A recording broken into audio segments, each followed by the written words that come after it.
اعوذ باللہ من الشیطان الرجیم بسم اللہ الرحمن الرحیم الحمد للہ رب العالمین۔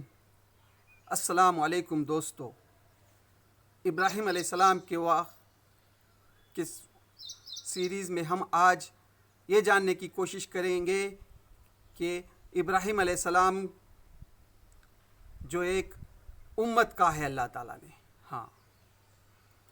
سورہ نحل کی 121ویں آیت میں اللہ تعالیٰ فرماتا ہے ابراہیم اپنی ذات سے ایک پوری امت تھا۔ پوری امت ایک طرف اور ابراہیم علیہ السلام ایک طرف۔ ساری دنیا جہالت کے کفر میں بھٹک رہی تھی اور اکیلے ابراہیم جو ہے ان کے مقابلے میں ساری دنیا کو راستہ دکھانے کی عزم لے کر اٹھے تھے۔ پوری ایک امت تھے ابراہیم علیہ السلام۔ پھر آگے اللہ تعالیٰ سورہ نحل میں فرماتا ہے کہ ابراہیم کے طریقے پر چلو۔ امتی محمدیہ کو کہتا ہے کہ ابراہیم کے طریقے پہ چلو۔ سورہ نحل کی 123ویں آیت میں کیا کہتا ہے؟ ابراہیم کی پیروی کرو۔ ابراہیم علیہ السلام وہ ہیں جو دنیا میں جتنی چیزیں ایسی ہیں جن سے انسان محبت کرتا ہے ان میں سے کوئی چیز ایسی نہ تھی جس کو حضرت ابراہیم علیہ السلام نے حق کے خاطر قربان نہ کیا ہو۔ حق کے خاطر دنیا میں جتنی چیزیں ہیں جس سے انسان محبت کرتا ہے ابراہیم علیہ السلام نے اس کو قربان کیا۔ دنیا میں جتنے خطرات ایسے ہیں جن سے آدمی ڈرتا ہو ان میں سے کوئی خطرہ ایسا نہ تھا جسے حضرت ابراہیم علیہ السلام نے حق کی راہ میں نہ جھیلا ہو۔ دنیا میں جتنے خطرات ہیں جو انسان ڈرتا ہے وہ ویسے خطرات کو ابراہیم علیہ السلام نے حق کی راہ میں جھیلا ہے۔ ابراہیم علیہ السلام وہ ہے۔ پوری امت، اللہ تعالیٰ نے پوری امت کہا ہے، پوری امت یعنی دنیا کی تمام لوگ ایک طرف اور ابراہیم علیہ السلام ایک طرف، یہ کہا ہے۔ پھر جو ہے ہم کو جو ہے اللہ تعالیٰ قرآن مجید کی سورہ نحل میں ہی کہتا ہے کہ ہم ابراہیم علیہ السلام کی پیروی کریں۔ اب دوستو ہم نے جو ہے تو پچھلے ویڈیو میں ابراہیم علیہ السلام کی قربانیاں کا واقعہ سنا۔ اس کے بعد ابراہیم علیہ السلام جب اسماعیل علیہ السلام کی قربانی کی آزمائش کے بعد جب واپس فلسطین جاتے ہیں، اس کے بعد 3 مرتبہ آتے ہیں۔ دو مرتبہ کا واقعہ ہم نے پہلے تو وہ معصوم بچے کو اور حضرت حاجرہ علیہ السلام کو اس وادی میں چھوڑ کر جاتے ہیں، وہاں زمزم کا واقعہ یہ بھی ہم جان چکے ہیں۔ اس کے بعد دوسری مرتبہ جب آپ آتے ہیں تو اسماعیل علیہ السلام کی قربانی کا واقعہ بھی ہم دیکھ چکے ہیں۔ ہم وہ ماں کو بھی دیکھ چکے ہیں جو نیک اور صالحہ بیوی آپ کی فرماتی ہے کہ آپ کر گزریے جو اللہ نے آپ کو حکم دیا ہے۔ پھر تیسری مرتبہ جب آپ آتے ہیں اس وقت حضرت اسماعیل علیہ السلام بڑے ہو چکے ہوتے ہیں، آپ کی شادی نکاح ہوا ہوتا ہے اور حضرت حاجرہ علیہ السلام کا انتقال ہو گیا ہوتا ہے۔ جب آپ آتے ہیں تو وہاں پہ اسماعیل علیہ السلام سے ملاقات نہیں ہوتی۔ آپ کی اہلیہ اسماعیل علیہ السلام سے آپ پوچھتے ہیں کہ اسماعیل کے کیا خیریت ہے، وہ فرماتی ہیں کہ حال چال پوچھتے ہیں تو وہ شکایت کرتی ہیں، پھر واپس چلے جاتے ہیں۔ پھر اسماعیل علیہ السلام جب آتے ہیں تو ان سے ان کے اہلیہ کہتی ہے کہ ایک بزرگ آئے تھے، ان کا شکل صورت بیان کرتے تو سمجھ جاتے ہیں کہ وہ ان کے ابو حضرت ابراہیم علیہ السلام ہیں، تو ہمارے لیے کوئی میسج، وہ فرماتی ہیں کہ انہوں نے کہا کہ چوکھٹ کو بدل دو، یعنی اس بیوی کو طلاق دے دو۔ پھر دوسری مرتبہ جب آتے ہیں، پھر چوتھی مرتبہ جب آتے ہیں تو آپ اسماعیل علیہ السلام وہاں نہیں رہتے تو آپ ان سے بیوی سے ان کے حال چال پوچھتے ہیں تو اللہ کا شکر ادا کرتی ہو نیک بندی. پھر وہ بھی وہیں میسج دے کر جاتے ہیں کہ چوکٹ کو باقی رکھنے دو. پھر اسماعیل علیہ السلام جب آتے ہیں تو ان کی اہلیہ ان سے وہ ابراہیم علیہ السلام کے بارے میں یعنی بزرگ آئے تھے وہ واقعہ سناتی ہے تو انہوں کہتے ہیں کہ اپنی بیوی کو اپنے نکاح میں باقی رکھو. پھر اس کے بعد 5ویں مرتبہ جب آتے ہیں اللہ کا حکم ہوتا ہے کہ اس کعبۃ اللہ کی تعمیر کرے. ہاں آج جو حج کے لیے لوگ پوری دنیا سے 20 لاکھ لوگ جو جمع ہے جو حج کا فریضہ انجام دے رہے ہیں وہ کعبۃ اللہ اس کا گھر کی تعمیر کا لے کر ابراہیم علیہ السلام آتے ہیں.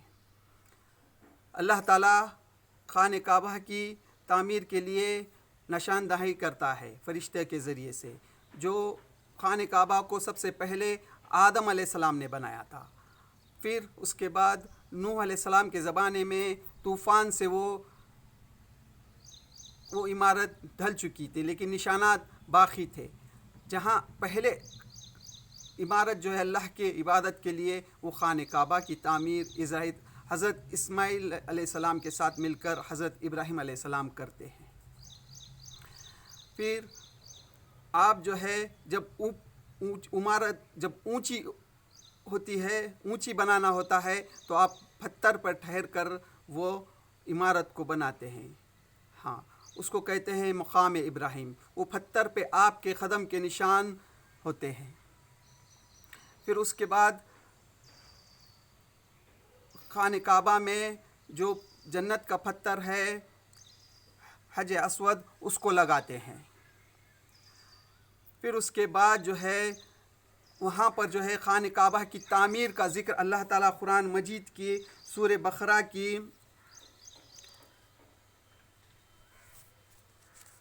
بقرہ میں کرتا ہے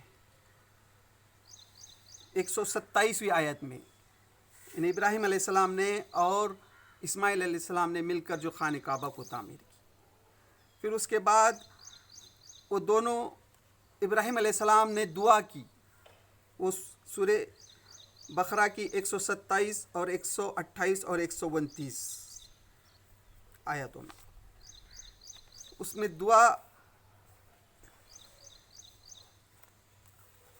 دعا کرتے ہیں کہ اے اللہ،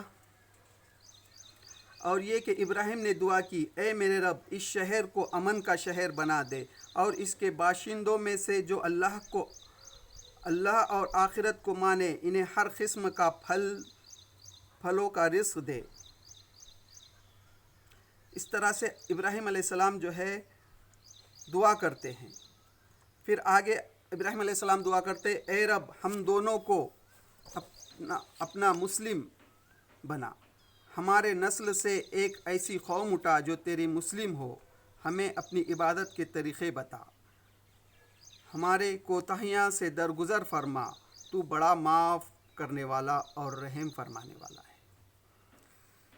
سورہ بقرہ کے آپ جو ہے ابراہیم علیہ السلام کے واقعے کے لیے سورہ بقرہ کے 123 سے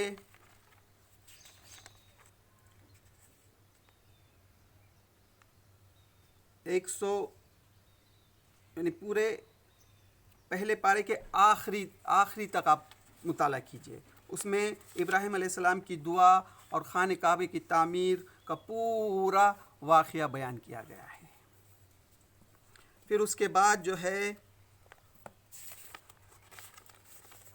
اللہ تعالیٰ جو ہے ہم کو اس میں کیا تعلیم دیتا ہے. ہاں اللہ تعالیٰ جو ہے دونوں نبی یعنی نبی کریم صلی اللہ علیہ وسلم اور ابراہیم علیہ السلام یہ دونوں نبی نے 2 چیزیں چھوڑ گئے. ایک ابراہیم علیہ السلام نے خانہ کعبہ اور محمد مصطفیٰ صلی اللہ علیہ وسلم نے قرآن مجید. یہ 2 چیزیں دونوں نبی نے چھوڑے. ہاں دیکھیے اب ہم غور کریں گے کہ اللہ کے رسول صلی اللہ علیہ وسلم اور ابراہیم علیہ السلام کو آگ میں ڈالا گیا. اس کے بعد آپ وہاں سے جو ہے تو دعوت کا کام بالکل ختم نہیں، وہاں سے اسٹارٹ کرے. اسی طرح نبی کریم صلی اللہ علیہ وسلم کو 13 سال مسلسل مکے میں آپ دعوت کا کام کرتے رہے. پھر آپ کے قوم نے آپ کو ایک دن فیصلہ کیا کہ آپ کا کام تمام کر دے. اللہ تعالیٰ نے آپ کو بشارت دی تو آپ کو یعنی پورے قوم نے مل کر موب لنچنگ کرنے کی کوشش کی. اللہ تعالیٰ نے آپ کو بچا کر غار سور میں لے گئے، پھر وہاں سے مدینہ گئے. ہاں، پھر اللہ کے رسول صلی اللہ علیہ وسلم وہاں سے آپ کا منصوبہ بندی کیے. وہاں سے آپ اس کے بعد ایک مسجد تعمیر کرتے ہیں. پھر صحابہ کو آپس میں بھائی بھائی بناتے ہیں. ہاں، پھر مدینہ کا ایک چھوٹا سا مارکیٹ بناتے ہیں. پھر اس چھوٹی سی مدت میں صرف 20 سال میں جو ہے آپ جو ہے آدھی دنیا پہ حکومت قائم ہو جاتی ہے. ہاں، اسی طرح ابراہیم علیہ السلام کو لیجیے آپ. اب اس کے بعد خانہ کعبہ کی تعمیر کے بعد آپ 4 سینٹر بناتے ہیں. وہاں سے فلسطین کو سینٹر بنا کر فلسطین میں خود ابراہیم علیہ السلام ہے، مکے میں اسماعیل علیہ السلام، اور مدین اسحاق علیہ السلام. اسحاق علیہ السلام جو ہے اس کی انشاءاللہ ہم اسحاق علیہ السلام کے واقعے میں ان کا تفصیل سے ذکر پڑھیں گے. اسحاق علیہ السلام اللہ تعالیٰ نے ابراہیم علیہ السلام کو 100 سال کی عمر میں دیے. جب لوط علیہ السلام کی قوم جب ہوموسیکس میں مبتلا ہو گئی تھی، آدمی سے اپنی ضرورت پوری کرتا تھا، تو ان پہ عذاب جب آیا، تو جب فرشتے وہ عذاب لے کر آئے، اس وقت اسحاق علیہ السلام کی بشارت دی تھی اللہ تعالیٰ نے ابراہیم علیہ السلام کو. تو لوط علیہ السلام کو اور مدین، ان کے تیسرے فرزند مدین کو، یہ ایسے 4 سینٹر بنا کے آپ نے کام کیا.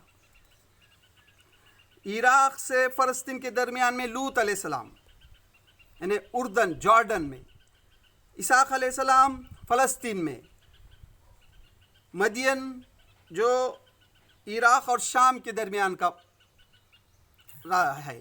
یہ ایک منڈی تھی، تجارتی منڈی تھی بہت بڑی یہاں پہ. اور اسماعیل علیہ السلام خود مکے میں جو یمن. ہاں، تو اس طرح سے پورا منصوبہ بند طریقے سے آپ نے پورے دنیا میں اسلام کا کام کیا ابراہیم علیہ السلام نے. اور پیارے رسول اللہ صلی اللہ علیہ وسلم نے جو ہے